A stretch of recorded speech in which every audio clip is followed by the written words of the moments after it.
Fala pessoal, tudo bem? Pastor Vitor aqui. Vamos lá, esperta aí, vamos para um bate-papo incrível sobre a palavra de Deus. Você é bem-vindo aqui no meu canal. Se você é novo, sinta-se abraçado. Se você já assistiu outros ou já escutou outros podcasts como esse, seja bem-vindo novamente. Não te esquece de curtir e também de compartilhar com o máximo de pessoas possível. Me ajuda a propagar a palavra de Deus, vamos propagar a mensagem. Talvez isso mude o dia de alguém, isso mude talvez a vida de alguém. Porque a palavra de Deus, ela é poderosa e ela é mais cortante do que espada de dois gumes, ao ponto de separar alma e espírito. Então hoje eu queria falar com você um tema que está no meu coração desde o ano passado, porque no ano passado o Senhor ele veio com isso sobre a minha vida. E o tema de hoje é: qual é o teu Isaac? Qual é o teu Isaac? Isso foi uma pergunta que o Senhor fez para mim. Eu me identifico muito com a história de Abraão. Há uns anos atrás, eu recebi uma visão de Deus e eu me identifiquei bastante com a história de Abraão. E desde lá, todas as vezes que falo de Abraão, alguma coisa mexe dentro de mim. É como se eu tivesse uma identificação com a pessoa de Abraão. E quando foi ano passado, eu e Maíra, minha esposa, fomos fazer um curso fora do Brasil, em uma igreja chamada Bethel Church, em Redding, na Califórnia, nos Estados Unidos. E nós passamos lá uns 15 dias nesse curso. Foi um tempo incrível. E enquanto estávamos lá, Deus falou conosco de uma forma muito clara. Eu já tenho algum tempo de cristão e eu sei discernir a voz de Deus. Eu sei discernir quando é a minha emoção, eu sei discernir quando é o Espírito. E eu tive muita convicção, tanto eu quanto Maíra, que o Senhor estava nos convidando para uma temporada naquela igreja, né? Então, nós voltamos para o Brasil, conversamos com a minha família, com a nossa família, com o presbitério da igreja, com as pessoas que nós também valorizamos e achamos importante, e todas elas concordaram de que seria bom para nós passar um tempo nos reciclando, nos renovando, gastando um tempo com a família, né, e também aprendendo coisas novas. Então nós começamos a dar passos para nós irmos para os Estados Unidos. E quando a Link fez 6 anos, veio um pastor de fora ministrar a palavra, e ele pregou exatamente esse texto que eu vou ler para você agora. Ele falou: gente, abra a Bíblia em Gênesis 22, e nós abrimos, e ele disse: olha, vamos ler aqui o versículo 1, e eu vou ler para você o versículo 1. Depois dessas coisas, pôs Deus Abraão à prova, e lhe disse: Abraão, e este lhe respondeu: eis-me aqui. Acrescentou Deus: toma teu filho, teu único filho Isaque, a quem amas, e vai-te à terra de Moriá, oferecendo-o ali em holocausto, ou seja, em sacrifício, sobre um dos montes que eu te mostrarei. E depois do verso 11 e 12 diz assim: mas do céu lhe bradou o anjo do Senhor: Abraão, Abraão. E ele respondeu: eis-me aqui. Então lhe disse: não estendas a mão sobre o rapaz e nada lhe faças, pois agora sei que temes a Deus. Porquanto não me negaste o filho, o teu único filho. O que é muito interessante dessa história é que Deus tinha chamado Abraão e Abraão não podia ter filhos. Abraão, sua esposa Sara era estéril e ela não podia conceber. E então Deus deu uma promessa que daria filhos e que Abraão seria pai de muitas nações, de multidões, né? E Abraão passa muito tempo até que ele consiga ter filhos. E a Bíblia fala que Abraão teve o seu filho com 100 anos de idade. E depois disso, quando Isaque, que é o filho da promessa, né? Então imagina você está querendo muito alguma coisa, você está desejando muito por algo, Deus te dá, alguns anos passam e agora Deus chega com Abraão e fala: Abraão, me dê de volta, sacrifica Isaque. É mais ou menos como se você tivesse orado por muitos anos por alguma coisa, você recebeu aquilo e agora Deus está pedindo de você.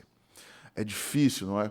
Pois é, foi o que Abraão passou e ele se dispôs a entregar Isaque.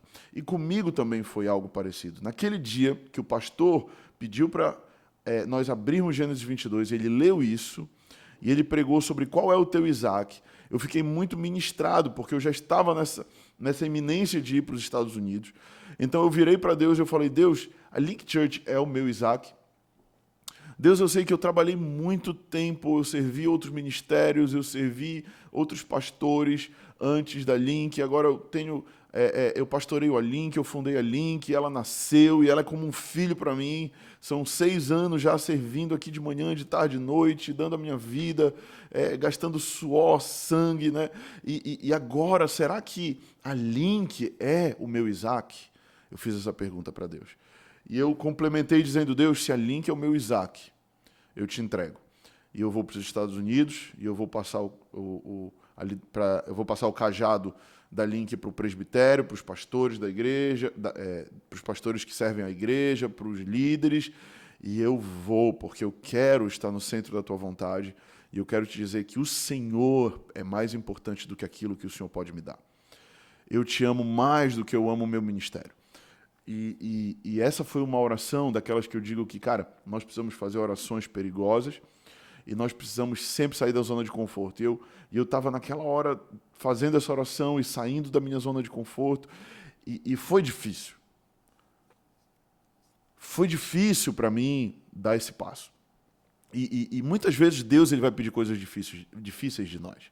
Nem sempre Deus vai pedir tudo o que você quer. Na verdade, tem um ponto-chave aqui no verso 12, que diz assim, de Gênesis 22, Deus diz assim, não estendas a mão sobre o rapaz e nada faças, pois agora sei que temes a Deus. Né? Então, Deus estava provando. Eu sempre digo que Deus ele não tenta ninguém. Quem tenta as pessoas é o diabo, e ele nos tenta para nos derrubar. Deus ele nos prova para nos promover. A aprovação de Deus, ela vem para que nós sejamos promovidos. Todas as vezes que Deus tem uma nova promoção para você, Ele também vai trazer uma provação. Toda mudança de estação tem provação. E essa aprovação te leva para um novo nível que você não estava se você for aprovado. E Abraão foi aprovado, porque ele ouviu a Deus, Deus pedindo Isaac, ele se dispôs a sacrificar Isaac, mas na hora H, Deus não permitiu. E, na verdade, o próprio Abraão estava com fé de que Deus ia prover o cordeiro. Ele mesmo diz, em outro momento aqui, que nós não lemos ainda, ele diz, quando Isaac vira para ele e pergunta, pai, está aqui a lenha para o holocausto, está aqui o fogo, e cadê o cordeiro? E Isaac diz, e Abraão diz para Isaac, Deus proverá. Deus proverá o cordeiro. E quando ele está prestes a levantar o cutelo para imolar o seu filho, uma voz diz, Abraão, não levante a mão contra o menino, porque agora eu sei que temes a Deus, porquanto não me negaste teu filho, teu único filho. E logo em seguida eles ouvem, bé, eles ouvem o gemido de um cordeiro que estava amarrado próximo aonde eles estavam, que miraculosamente apareceu porque eles não levaram. Deus proveu o cordeiro.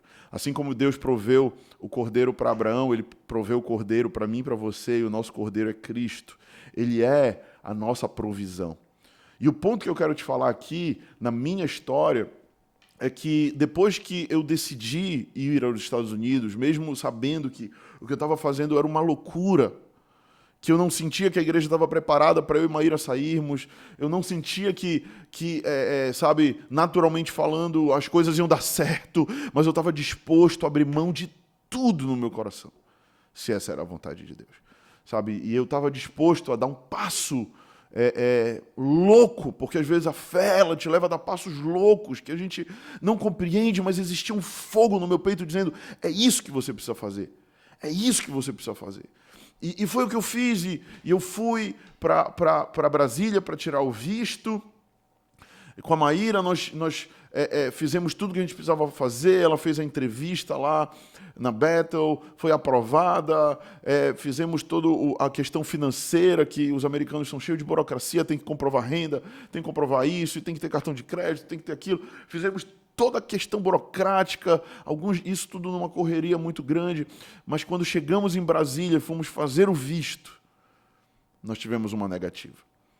Né? E eu já morei nos Estados Unidos, quando fiz intercâmbio, Maíra já morou nos Estados Unidos, que fez intercâmbio também na adolescência, nós temos... nós vamos com frequência aos Estados Unidos, seja de férias, seja fazer cursos, E quando nós fomos negativados, cara, nós não entendemos foi nada. E a gente ficou, como assim? Como assim? A gente já tem, eu mostrei para a moça, eu já tenho visto de turista há mais de 20 anos. Como assim? Eu já morei nos Estados Unidos. Se eu quisesse ir para lá e morar lá, eu já tinha ficado. Eu fui agora, 6 meses atrás. Eu podia ter ficado lá, mas eu voltei. Eu não tenho interesse de morar lá. Eu quero só fazer um curso e voltar. E a moça falou, não, negativado. Nós não entendemos nada. E existem momentos na vida cristã que a gente não vai entender por que a gente está passando. E sabe, você pode ficar perguntando para Deus, Deus, por quê, por quê, por quê? E talvez você vai ouvir um grande silêncio. E os dias depois do não, vieram um volumoso silêncio. Veio diante de nós um silêncio de Deus, onde a gente não sabia por que ele tinha dito não. Maíra ficou muito triste, fez um jejum sem comer nada por 3 dias e 3 noites, coberta numa cama. Ela até fez uma pregação em cima disso, como lidar com o dia mal. Ela lidou dessa forma, enfim, cada um lida da sua forma, e eu no início fiquei, não, amor, de boa, tranquilo, Deus sabe e tal. Depois de 2 semanas que eu fui ficar chateado e triste com Deus, mas a verdade é que muitas vezes, diante do não de Deus, a gente não entende. E eu fico imaginando Abraão caminhando, porque ele foi para um monte distante, e ele teve que caminhar alguns quilômetros para chegar lá, para poder fazer o sacrifício no lugar onde Deus havia mandado. E eu imagino esse caminho, esse trajeto, o sentimento de Abraão, de cara, eu vou perder o meu bem mais precioso, sabe? Deus me pediu para eu entregar o que eu tenho de maior valor, aquilo que eu esperei 100 anos para ter. Aquilo que foi fruto de um milagre, agora Deus está me pedindo de volta. E eu fico imaginando a angústia, a tristeza, o pesar no coração de Abraão, mas ao mesmo tempo o temor, ao mesmo tempo a entrega total da sua vida a Deus, ao mesmo tempo a renúncia e esses sentimentos todos involucrados ou envolvidos um com o outro, né? E até que quando nós estávamos retornando de Brasília para Belém, eu lembro que o Senhor falou comigo. E eu estava alguns dias já orando, perguntando a Deus, o que está acontecendo? Me explica, eu não estou entendendo nada. Quando a gente está no olho do furacão, a gente só consegue ver coisa voando, a gente não consegue ver nada direito. E quando eu estava no avião, Deus falou para mim assim, de uma forma muito, muito normal no meu coração. Ele falou, eu pedi o seu Isaac, você me deu, e agora eu estou te entregando ele de volta. Volta para Link Church e faz o teu trabalho. E eu fiquei, como é que é? Como é que é, Deus? Tipo, o Senhor está brincando com as minhas emoções? O que está acontecendo aqui, Deus? E Deus falou, é isso mesmo que você ouviu. Eu te pedi o teu Isaac, você me deu, e agora você foi aprovado para um novo nível. Volta para lá e continua fazendo o que eu te mandei fazer. Amém? Eu baixei a minha cabeça, engoli o meu choro, processei as minhas emoções e voltei para Link Church e estou continuando aquilo que Deus falou. O que eu quero te falar com esse testemunho hoje é te perguntar qual é o teu Isaac. Se você tem um Isaac, se você tem algo que talvez tome o seu coração, esteja preparado, porque Deus pode pedir. E quando Ele pedir, a tua resposta vai fazer muita diferença. Que Deus te abençoe. Até o próximo episódio. Eu espero que essa palavra e esse testemunho tenha tocado você, animado você. E a gente se vê no nosso próximo episódio. Até lá.